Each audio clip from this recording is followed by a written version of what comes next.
Chapter 1. Moab rebelled against Israel after the death of Ahab. Ahaziah fell down through the lattice in his upper room that was in Samaria, and was sick. So he sent messengers, and said to them, Go, inquire of Baal-zebub, the god of Ekron, whether I will recover of this sickness. But the angel of Yahweh said to Elijah the Tishbite, Arise, go up to meet the messengers of the king of Samaria, and tell them, Is it because there is no God in Israel that you go to inquire of Baal-zebub, the god of Ekron? Now therefore thus says Yahweh, You shall not come down from the bed where you have gone up, but shall surely die. Elijah departed. The messengers returned to him, and he said to them, Why is it that you have returned?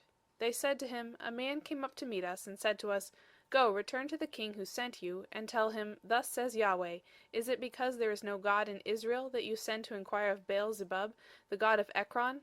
Therefore you shall not come down from the bed where you have gone up, but shall surely die. He said to them, What kind of man was he who came up to meet you and told you these words? They answered him, He was a hairy man, and wearing a leather belt around his waist.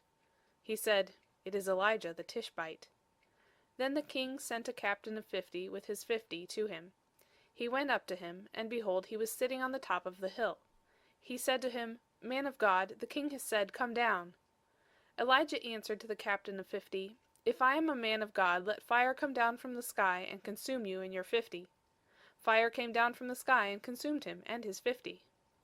Again he sent to him another captain of 50 and his 50. He answered him, Man of God, the king has said, Come down quickly. Elijah answered them, If I am a man of God, let fire come down from the sky and consume you and your 50. The fire of God came down from the sky and consumed him and his 50. Again he sent the captain of a third 50 with his 50. The third captain of 50 went up, and came and fell on his knees before Elijah, and begged him, and said to him, Man of God, please let my life and the life of these 50 your servants be precious in your sight. Behold, fire came down from the sky, and consumed the two former captains of 50 with their 50s. But now let my life be precious in your sight. The angel of Yahweh said to Elijah, Go down with him, don't be afraid of him. He arose and went down with him to the king. He said to him, Thus says Yahweh, Because you have sent messengers to inquire of Baal-zebub, the god of Ekron, is it because there is no God in Israel to inquire of his word?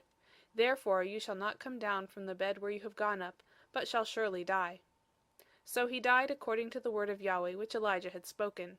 Jehoram began to reign in his place in the 2nd year of Jehoram the son of Jehoshaphat, king of Judah, because he had no son. Now the rest of the acts of Ahaziah which he did, aren't they written in the book of the Chronicles of the kings of Israel?